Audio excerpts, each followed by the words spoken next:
Kembali lagi bersama saya yang tidak pernah menyebut nama channelnya. Di kesempatan ini, kita akan sama-sama membahas salah satu anime dengan cerita menarik. Anime ini berpusat pada Mas Yoshida, yakni seorang budak korporat berumur 25 tahun. Pada suatu hari, ia ditolak oleh sang pujaan hati yang merupakan seniornya di tempat kerja. Setelah ditolak, ia membalaskannya dengan cara curhat ke teman sambil mabuk-mabukan. Di perjalanan pulang setelah curhat dengan keadaan setengah mabuk, dia bertemu dengan seorang gadis SMA di bawah tiang listrik yang akan mengubah kehidupan si Yoshida. Anime ini rilis pada tahun 2021, digarap oleh studio Project Number 9, yakni studio yang juga ngegarap anime Jaguchara. Total episodenya ada 13, dengan durasi per episode sekitar 23 menit. Diadaptasi langsung dari light novel, dan ini dia Hige wo Soru.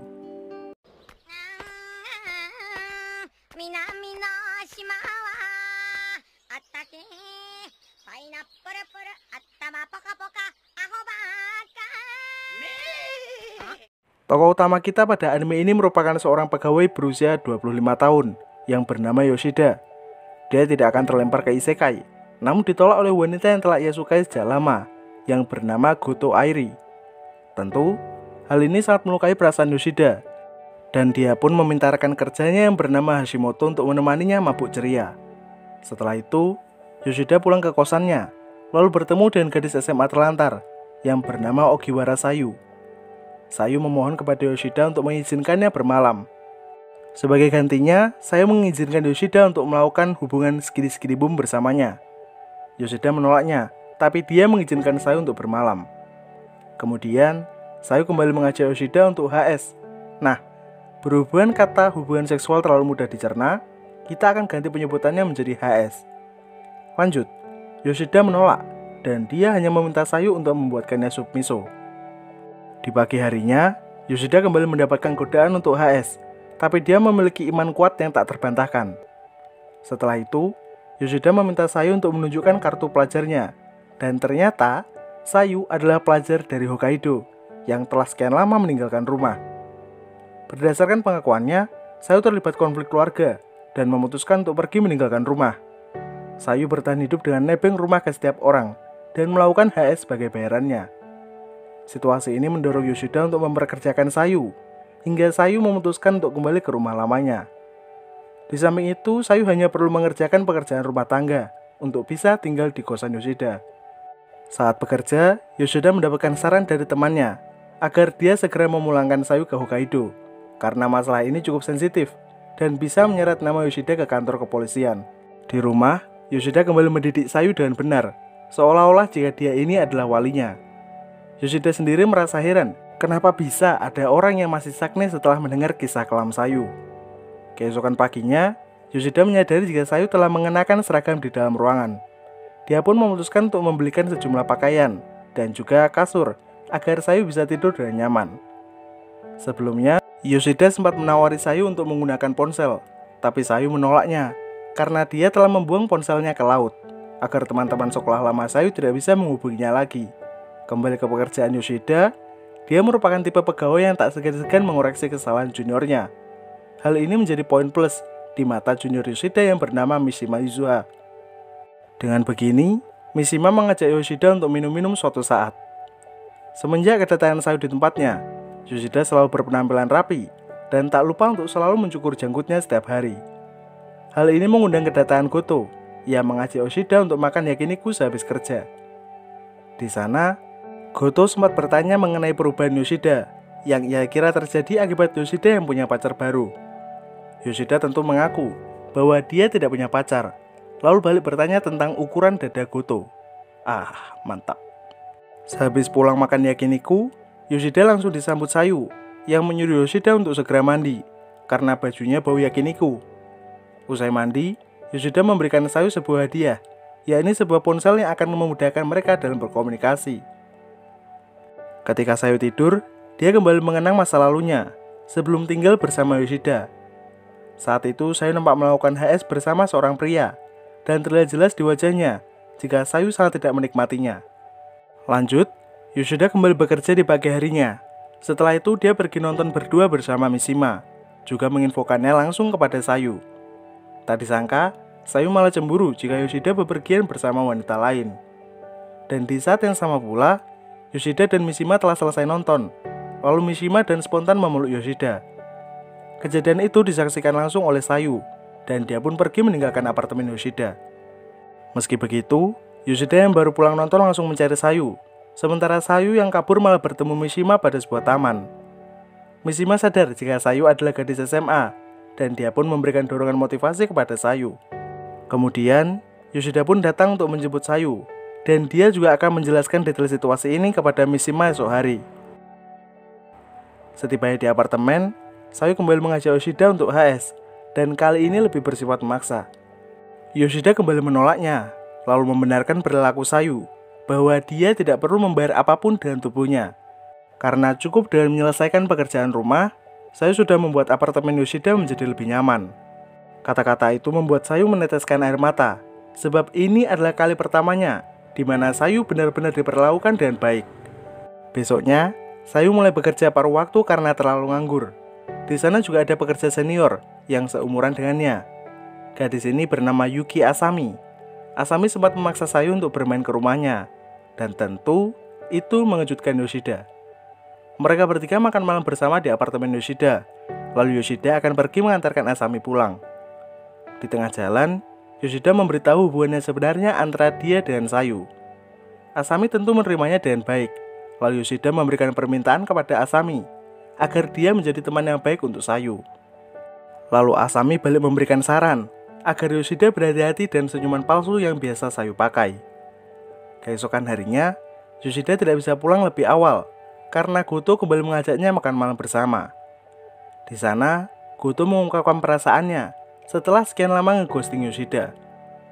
Yoshida tentu sangat kesal karena dia merasa dipermainkan oleh sosok yang ia sukai. Tapi setelah itu, Yoshida mencoba untuk memancing Goto agar Goto tidur bersamanya. Tak disangka Goto menerimanya, lalu mengakui jika dia masih perawan. Padahal tekadnya udah bulat loh. Oke, lanjut. Yoshida tidak bisa menerima perasaan Goto begitu saja, karena Goto juga harus merasakan bagaimana rasanya di ghosting. Tak lama setelah itu, Yoshida mengirim pesan ke Sayu bahwa Goto hendak menemuinya malam ini juga. Sesaat setelah itu, Goto dipertemukan dengan Sayu. Lalu mereka bercerita tentang perspektif mereka terhadap Yoshida. Sementara Yoshida sendiri disuruh keluar untuk mencari bahan sarapan esok pagi dan bertemu dengan Mishima di tengah jalan. Kembali ke percakapan Goto dan Sayu, Sayu menceritakan awal dirinya kabur dari rumah, yakni sekitar 6 bulan yang lalu. Kemudian Goto balik memberikan Sayu nasihat agar tidak melakukan HS dan sembarangan pria. Sayu menyadari itu dan dia berjanji tidak akan melakukannya lagi.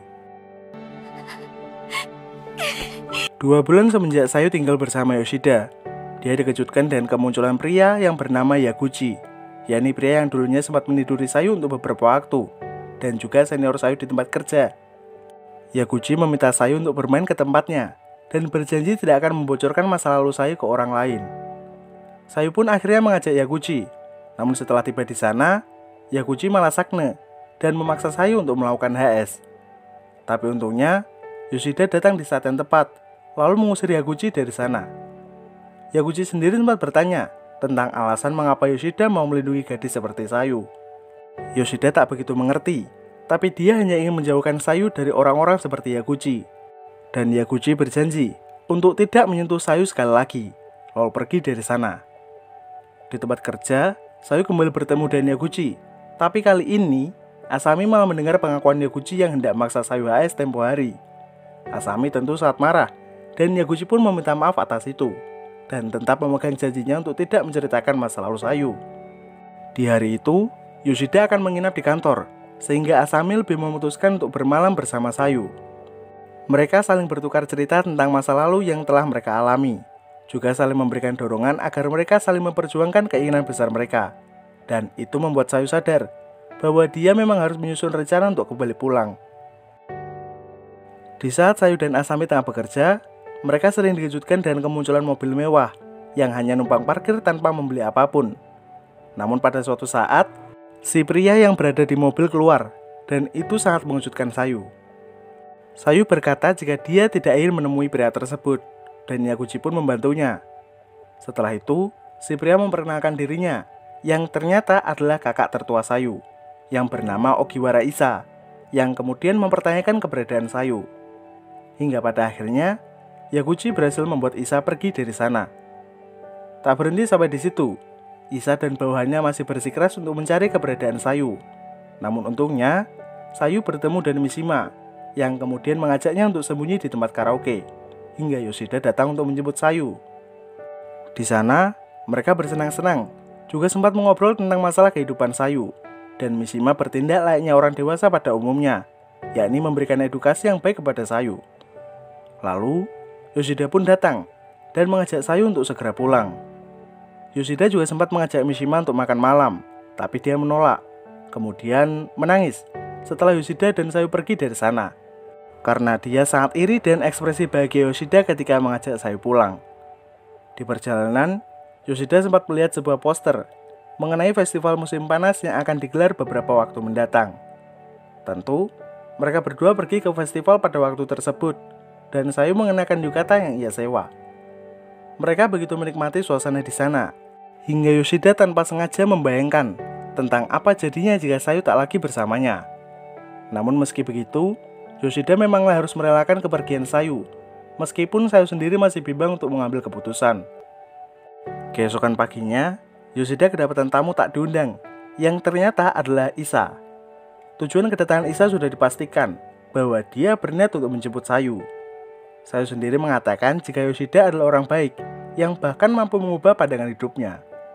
Hal ini membuat Issa percaya, dan dia akan memberikan waktu 1 minggu untuk Sayu pakai buat memikirkan jawaban ke depannya. Dan dalam kurun waktu itu, Issa akan membuat laporan palsu kepada ibu mereka jika Sayu belum ditemukan. Tak lama setelah itu, Asami datang ke tempat Yoshida. Lalu Sayu membulatkan tekadnya untuk menceritakan masa lalunya kepada Yoshida dan Asami. Semuanya berawal dari hubungan Sayu dan ibunya yang sangat buruk. Hal ini membuat Sayu kehilangan semangat untuk bersekolah, lebih tepatnya waktu SMA. Akan tetapi, hari-hari Sayu mulai berubah berkat pertemanannya dengan siswi yang bernama Yuko. Yuko adalah siswi yang mengagumi kecantikan Sayu, dan kehadirannya memberikan banyak dampak positif kepada Sayu itu sendiri. Hingga pada suatu hari, Yuko mendapatkan perundungan akibat pertemanannya dengan Sayu. Sayu tentu tidak terima atas apa yang telah menimpa sahabatnya. Dia bahkan berjanji untuk membalas ini bersama-sama. Namun, Yuko tidaklah setuju, karena dia ingin melindungi kehormatan Sayu dengan cara mengakhiri hidupnya untuk terjun ke Pochinki. Enggak bercanda, tapi Yuko beneran mati. Kondisi ini menciptakan pertengkaran hebat antara Sayu dan ibunya. Hal ini disebabkan oleh kecurigaan publik yang mengatasnamakan Sayu sebagai pembunuh Yuko. Akhirnya, Sayu memutuskan untuk kabur dari rumah sementara, dan Issa menghargai keputusan yang dibuat oleh Sayu. Issa bahkan memberikan sejumlah uang untuk dipakai setengah bulan, namun Sayu terlebih dulu menghabiskannya, lalu memutuskan untuk tidak berkomunikasi lagi dengan keluarganya, yakni dengan membuang ponsel yang ia pakai. Mulai saat itulah Sayu mulai tinggal bersama om-om, ditiduri, dan akhirnya dibuang layaknya sampah. Dan pada suatu hari, Sayu pun bertemu dengan Yoshida, yang hingga saat ini berhasil membantu Sayu untuk kembali ke jalan yang benar. Setelah berpikir cukup lama, Yoshida memperbincangkan masalah ini dengan Mishima dan Hashimoto, bahwa solusi terbaik untuk menyelesaikan masalah Sayu adalah membiarkannya pulang ke Hokkaido. Malamnya Yoshida bertemu dengan Issa pada sebuah taman.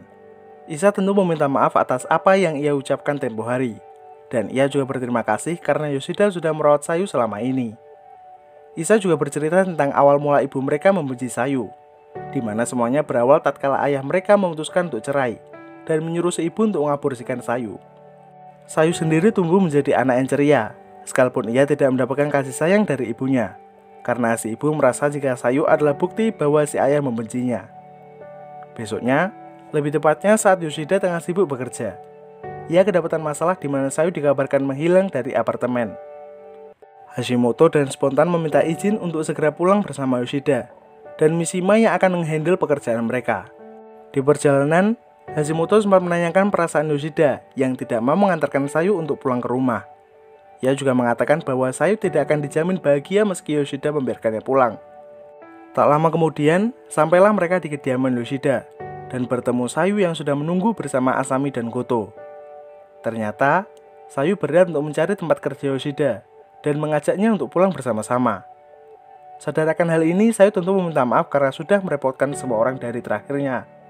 Lalu saat malam, Sayu mendapatkan kabar baik dari Yoshida, di mana Yoshida akan menemani Sayu untuk berbicara dengan ibunya. Keesokan paginya, Sayu melakukan salam perpisahan kepada Asami, selaku teman satu-satunya Sayu di sini. Lalu ia bergegas pergi bersama Yoshida dan kakaknya. Sebelum menginjakkan kaki di Asahikawa, Isa akan singgah ke Sapporo untuk mampir ke cabang perusahaannya. Sementara Yoshida akan menemani Sayu untuk jalan-jalan sekitar 2-3 jaman. Yoshida dan Sayu memutuskan untuk singgah pada sebuah kafe, dan Sayu bercerita tentang masa lalunya yang tidak pernah diizinkan bermain oleh ibunya. Kemudian, mereka tiba di Asahikawa, namun Sayu menyuruh kakaknya untuk mampir di sekolah lamanya. Di sini Sayu akan menerobos masuk tanpa izin bersama Yoshida. Tujuannya tidak lain adalah untuk mengenang masa lalunya, yang merubah 180 derajat kehidupan Sayu. Sayu masih menyalahkan dirinya atas apa yang menimpa Yuko, dan Yoshida mencoba menenangkan Sayu dan menyuruhnya untuk memaafkan dirinya sendiri. Baru setelah itu, sampailah mereka di kediaman keluarga Ogiwara. Namun bukannya mendapatkan sambutan hangat, Sayu malah mendapatkan bogem mentah dari ibunya sendiri. Di sini sempat terjadi perdebatan besar antara Sayu melawan ibunya, di mana si ibu sangat ngotot untuk menyalahkan Sayu atas insiden kematian sahabatnya. Dia juga menyalahkan Yoshida dan tidak percaya jika Yoshida telah merawat Sayu dengan baik. Kemarahan dari si ibu sontak terhenti tatkala Yoshida mulai angkat bicara. Ia memberi penjelasan bahwa seorang anak tidak bisa tumbuh dengan baik tanpa bimbingan orang tuanya. Bahkan jika bisa, Yoshida malah ingin merawat Sayu hingga dewasa. Namun sistematikanya tidak seperti itu, karena si ibulah yang harus membesarkan Sayu sebagai anaknya. Tak berhenti sampai di situ, Yoshida juga bersujud di hadapan si ibu agar ia menerima dan membesarkan Sayu hingga bisa mandiri. Isa yang hatinya tersentuh ikut bersujud ke hadapan ibunya. Namun, situasi di sana malah semakin panas, dikarenakan si ibu yang mendadak depresi. Hal ini memaksa Yoshida dan Sayu untuk keluar sejenak, sementara Isa akan mencoba berbicara lagi dengan ibunya. Baru sesudah itu, Isa menyampaikan kebersediaan ibunya bahwa ia berjanji akan merawat Sayu, setidaknya hingga lulus SMA. Akan tetapi, Yoshida masih ingin berbicara dengan ibu mereka, lalu mengatakan bahwa ia tidak pernah menyentuh Sayu sekalipun. Si ibu tentu sudah percaya. Dia juga menyuruh Yoshida untuk bermalam sementara, dan teruntuk masalah Sayu, ia akan membicarakannya nanti secara langsung dengan Sayu. Sayu juga membungkukkan badannya ke arah si ibu, yang mana usaha itu telah 100% membuat hati ibunya luluh. Dan Sayu akan menjalani kehidupan normal hingga tahun kelulusannya sebagai murid SMA.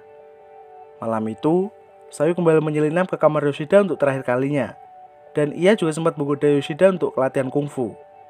Namun tentu, Yoshida menolak, karena tinggal bersama Sayu dalam jangka waktu lebih dari 6 bulan sudah membuatnya menganggap Sayu seperti anaknya sendiri.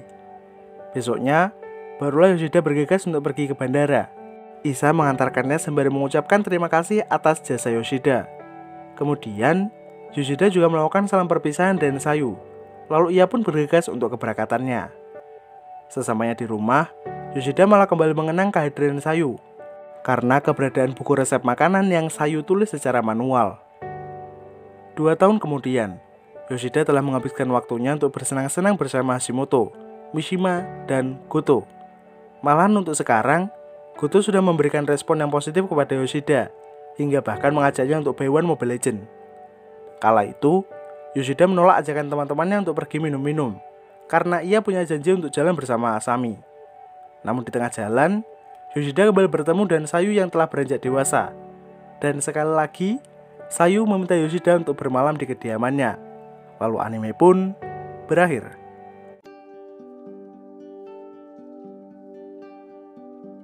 Secara garis besar, anime ini memiliki alur cerita yang sangat menarik, dimulai dari masa lalu Sayu yang kelam dan penyembuhan luka-luka lama sejak pertemuannya dengan Yoshida. Karakter Goto sendiri sempat memancing ketertarikan banyak fans, di mana tubuhnya super wow ternyata belum pernah dipoles sekalipun. Ketidakpunyaan akan pengalaman bermain kungfu mendorongnya untuk menolak perasaan Yoshida. Namun berkat itulah Yoshida bisa bertemu dengan Sayu.